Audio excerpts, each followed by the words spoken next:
So, for the last 5 years, I've mainly been helping people lose weight sustainably using daily accountability. First, with a coaching company, and then for the last couple of years, independently. So, I would say that the main thing that I see, the main commonality, um, is evening snacking. Now, most people probably are aware of this, but I just want to go into a bit more depth about why that tends to put people into a calorie surplus and why that tends to lead to weight gain over time. Um, Now, when you get to the evening, that's often the time where, all the stress, I wouldn't say it totally leaves you, but you're left feeling the stress in your body that has accumulated throughout the day. So we need to unpick a little bit where that stress comes from and then how best to manage it.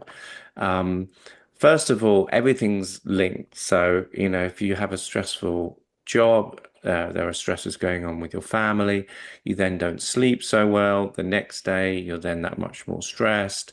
You then maybe don't feel like exercising.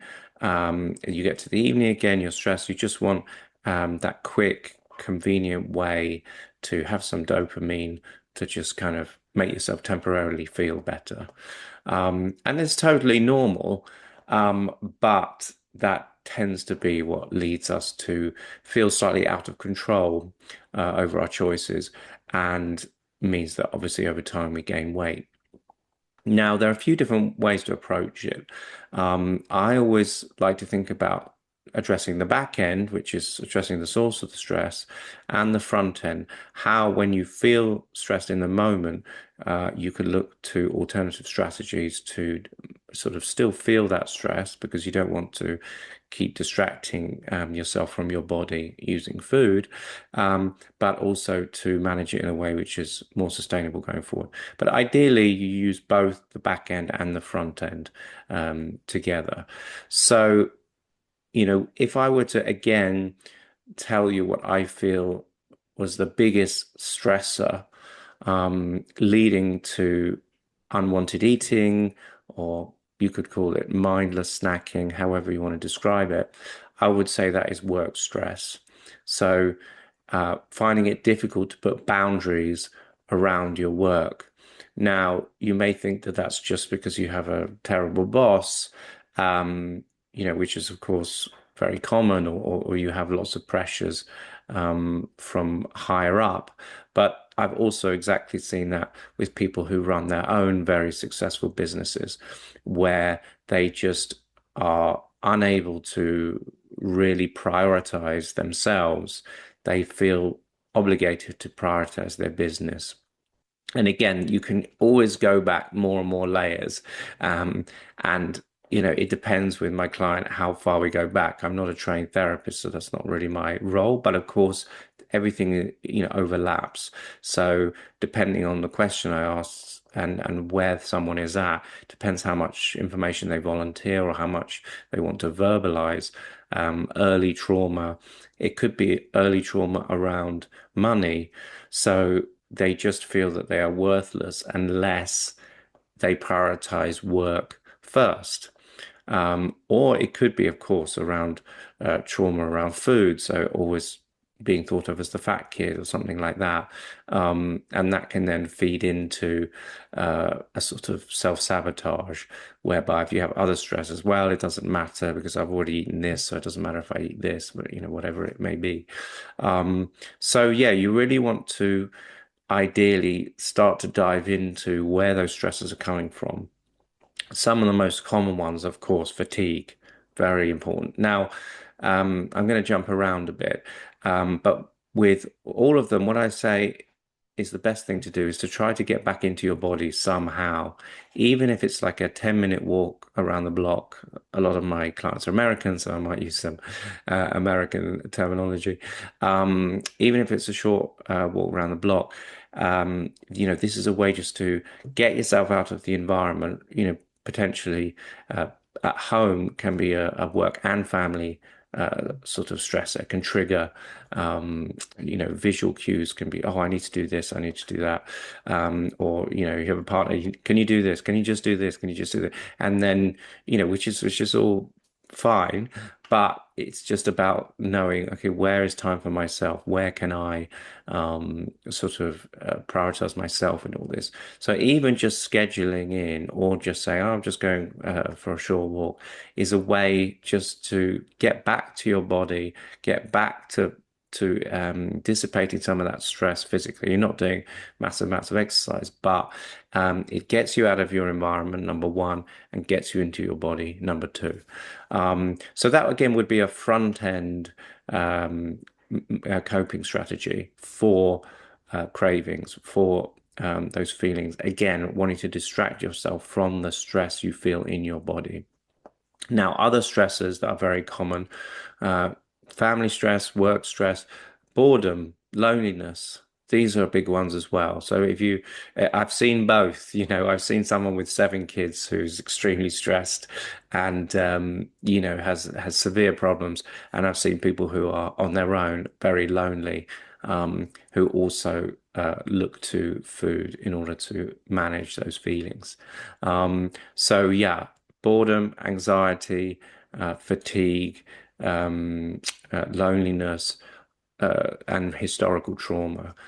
So again, something from the past that maybe is not being processed needs to be dislodged, like with using something like EMDR or some other um, ability to get you into your body and to process something that might be stuck from a long time ago.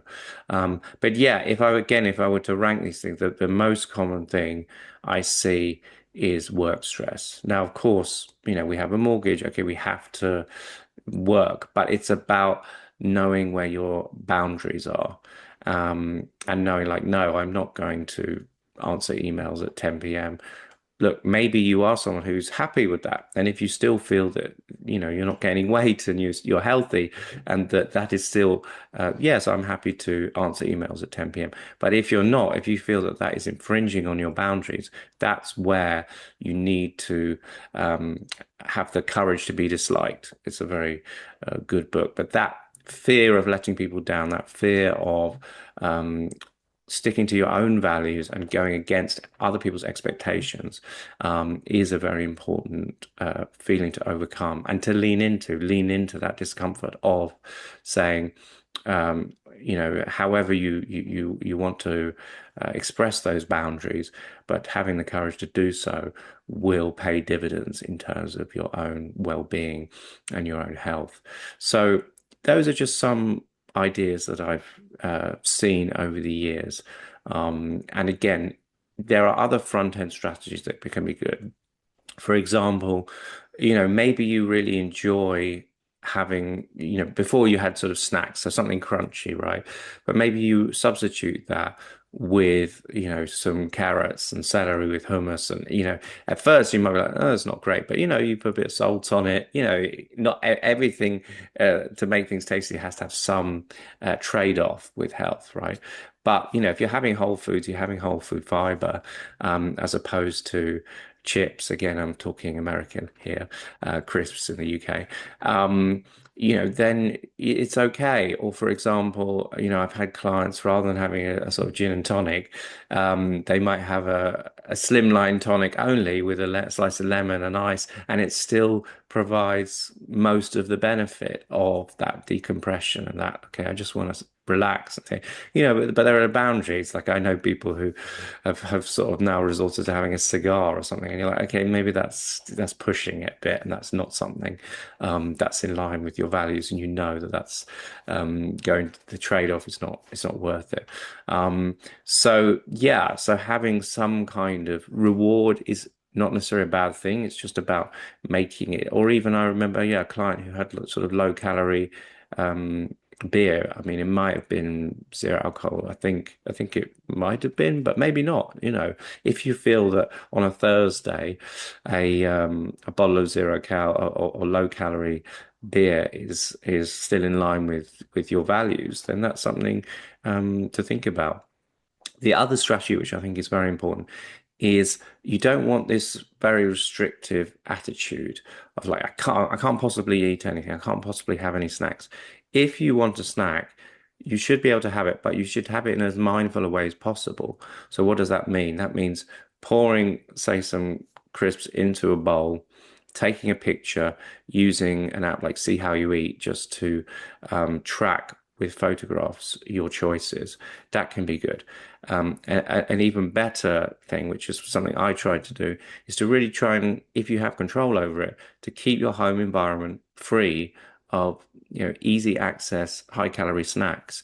But if I want a snack, if I really just want a piece of chocolate, you should allow yourself that. But go to the shop, have only, don't buy a whole bar of chocolate, just buy the amount that you want to have that day and again track it. But now you don't have a bunch of crap in the house, basically. That's something I see especially around about Christmas or Thanksgiving for my American clients, is that suddenly their house is just sort of filled with stuff. Oh, well, I don't want to waste it, because but actually, you're now creating a completely different food environment at home, and or in the back of your mind, I know there's these cookies here, or I know there's ice cream. I'll just have a little bit, kind of thing. It's such a battle then. Whereas if you are able, and of course not everyone is, because you're living with people, you might have small kids, and you're like, no, they should have this. But I would argue that that's one of the best ways to reduce unwanted snacking, is to just increase the friction at which you can get high calorie snacks. So by making that you have to go to the shop to buy them. So yeah, that's something that is a very easy fix, but again, it depends on who you're living with and what is sort of a reasonable thing for both of you. So yeah, these are just some things to think about. But as I say, if I were to kind of crystallize, yes, some people do snack throughout the day, and that can be difficult. But much more common I've seen is that people undereat in the day, so they don't have enough lean protein and fiber, protein and vegetables, that kind of thing. And then by the time they get to the evening, they're not only tired, they're not only stressed, but they're also starving. And so that's when you're like, okay, I need to have a high calorie choice because my body's just craving it. Um, so yeah, I mean, these are all still very important things to consider, even if you are using weight loss medications, because as you know, you're artificially suppressing your hunger cues, right? And I think they are a great tool, but it remains to be seen how well they work on a longer term basis, because you're not actually having yet to address the relationship with your body in terms of stress. It is being suppressed. Now, of course, in certain situations, that's very important, if you're morbidly obese or something like that. But as we know, a lot of people are doing it, are using them. And the rebound effect from coming off them seems to be very high at the moment, because suddenly now it's sort of being released, the hunger cues or something like hitting you over the head like a sledgehammer. So if possible, either while you're on medications or off, you want to start addressing those underlying causes, so that once you come off the medications, you are in a good position to maintain your ideal behavior patterns, and you can sort of feel good in yourself and remain healthy longer term. So yeah, any questions, feel free to write in the comments, and I'd be happy to do my best to answer them. Thanks.